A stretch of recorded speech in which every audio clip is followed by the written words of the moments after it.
Hello everyone, myself Heli Mehta, working as an assistant professor in computer engineering department at Mahatma Gandhi Institute of Technical Education and Research Center, Navsari. Our subject is computer network. Our unit is 4, that is network layer. So today our topic is subnetting a mask.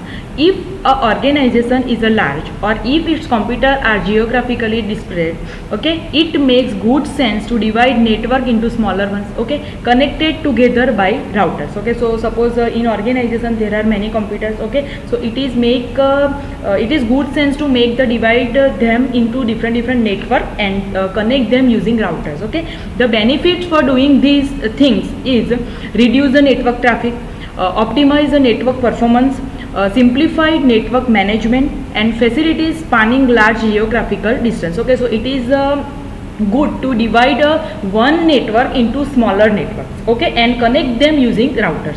So if network information center NIC assign only one network address to an organization which having multiple networks, that organization has a problem. So a single network address can be used to refer to multiple physical network. Okay, here we have only one address, okay, that are provided by the NIC. So only one network address is provided by them. An organization can request individual network address for each one of its physical network. If these were granted, there wouldn't be enough to go around for everyone. Okay, so if they are their permission is granted, then it is not enough for the everyone. Okay, so every network. Another problem is if each router on the internet needed to know about each existing physical network, routing table would be very large. Okay, this is physical overhead on the routers. To solve this problem, the subnet addressing method is used.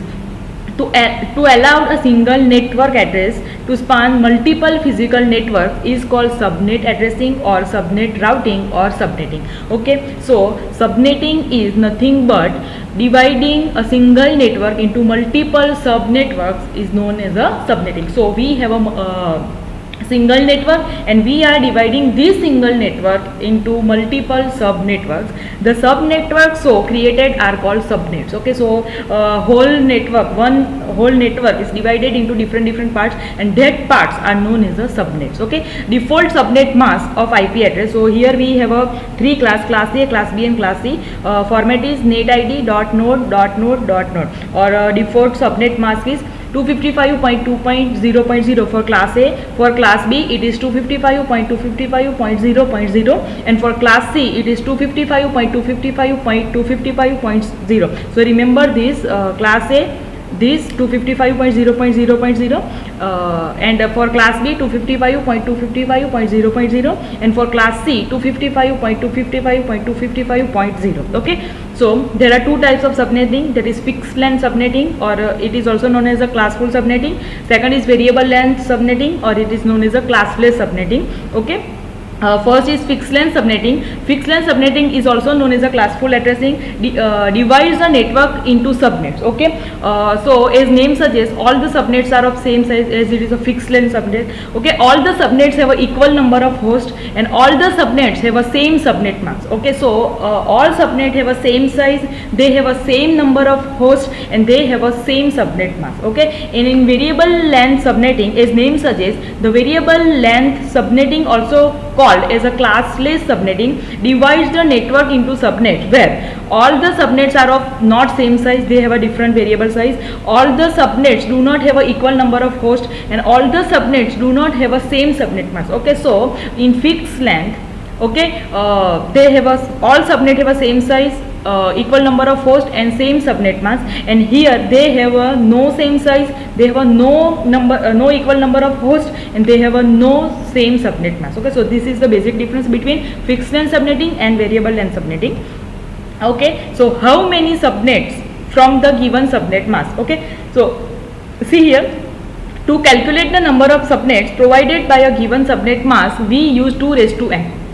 This formula we have to use, where n is a number of bits borrowed from the host bits to create a subnets. Okay, so for example we have this ID 192.168.1.0/27 and here we have a n is equal to 3 as in CIDR the see here by looking at the address we can determine that this address is belong to class C. Okay, that everyone know about the table class A, class B, class C, class D range. Okay, so according to that table this address is belong to class C, and for this class C we have a this for class C 255.255 by 255.0 subnet mask. Okay, so remember this table. Okay, now in bracket we have a /24 in CIDR. Okay, so we have a here 27 and in CIDR we have a 24. So in given address we borrow 27 minus 24 is equal to 3 host bit to create a subnet. Okay, so we have to create we have to borrow 3 bits from the host. Okay, so here 27 and here we have a by default 24. So 27 minus 24 is equal to 3. Now our original equation is 2 raised to n. So it is 2 raised to 3 is equal to 8. So our answer is 8. So this is the one example. Okay, now second example is what is the sub network address if the destination address is 200.45.34.56 and the subnet mask is 255.255.240.0. so we have to find the subnetwork address. Okay, and we have a two input, that is destination address and subnet mask. Okay, so using AND operation we can find the subnetwork address. Remember that we have to find subnetwork addresses. Okay, so first convert this address into binary and then convert this address into binary. So convert the given destination address into binary format 200.45.34.56. okay, so it is 8 bit. So 11001000 00101101 00100010 These conversion you all know very well how to convert this decimal number into binary number. So first convert the destination address into binary, then convert the subnet mask into binary number. After that between them two we have to perform AND operation. So do the AND operation using destination address and subnet mask. Okay, so perform AND operation over here. So 000 000 000 100 100 100 000 and 000. So like this you have to perform the AND operation between these. Okay, so 000 100 000 000 010. Now 111 010 010. Okay, now 111 010 111 111 010 111 010 010 010 010 010 111 010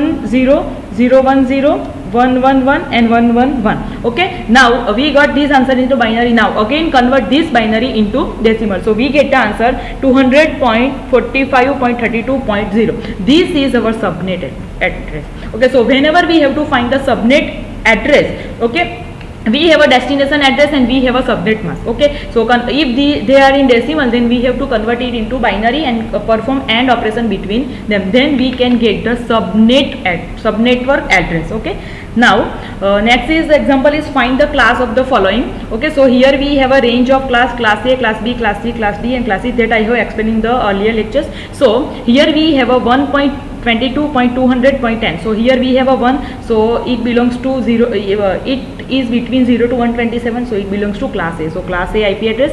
Now 241.240.200.2, so 241, so 241 is belongs to from here, it is between 240 to 255, so it is belongs to class C. So class E IP address. Now 227.3.6.8, so 227 it belongs to from here to it is between 227 to 239, so it is class D IP address. Now 180.170.0.2, so 180 is from here, so 120 to 180 is between 128 to 191, so it is belongs to class D IP address. So for that this example you have to remember this table clearly. Okay, so remember this table. Okay, according to that you can get answer over here. Okay, so this is the find the classes of the following. Okay, now next example is we have to find the net ID and host ID. Okay, so for that I have explained in the earlier lectures. So we for class A we have a first byte is net ID, remaining are the host ID. For class B we have a 2 byte of net ID and 2 byte of host ID. For class C we have a 3 byte of net ID and 1 byte of host ID.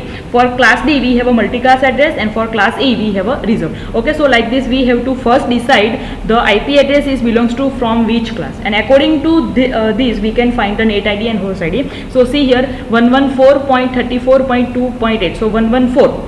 So 114 is 114, so it is belongs to class A. So for class A, first byte is net ID, remaining are the host ID. So 114 is net ID and remaining 3 bytes 34.2.8 is our host ID. Okay, now 190.13.17.80. So 190 is from here class B. So for class B we have a 2 byte of net ID and 2 byte of host ID. So 190.13 is our net ID and remaining 70.10 is our host ID. Okay, now 246.3.4.10. For 246 is from class E, and for class E we have a reserved. So no net ID and no host ID, because 246.3.4.10 is the class E address, and for class E we have a reserved.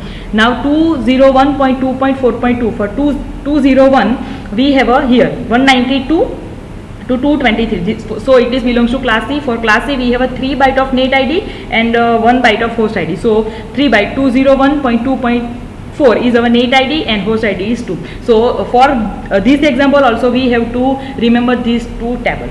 Okay, so remember this very well.